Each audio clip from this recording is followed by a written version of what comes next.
ابھی آپ کو بتائیں کہ خطے میں مستقل امن کا مشن وزیر داخلہ محسن نقوی تہران پہنچ چکے ہیں۔ محسن نقوی کا دورہ واشنگٹن اور ایران کے درمیان ثالثی کی کوششوں کا حصہ ہے۔ محسن نقوی کا ایرانی ہم منصب سکندر مومنی سے ملاقات، ایران امریکہ جنگ اور مذاکرات سے متعلق گفتگو کی گئی، خطے کی صورتحال اور دو طرفہ تعلقات پر تبادلہ خیال کیا گیا۔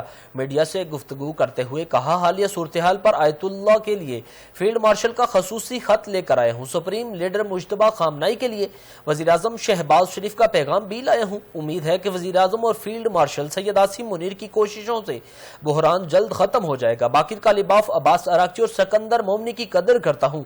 محسن نقوی ایرانی وزیر خارجہ عباس اراغچی اور دیگر اعلیٰ حکام سے بھی ملیں گے۔ آپ کو بتا رہے ہیں کہ خطے میں مستقل امن کا مشن وزیر داخلہ محسن نقوی تہران پہنچ چکے ہیں۔ محسن نقوی کا دورہ واشنگٹن اور ایران کے درمیان ثالثی کی کوششوں کا حصہ ہے۔ محسن نقوی کی ایرانی ہم منصب سکندر مومنی سے ملاقات، ایران امریکہ جنگ اور مذاکرات سے متعلق گفتگو، خطے کی صورتحال اور دو طرفہ تعلقات پر تبادلہ خیال کیا گیا۔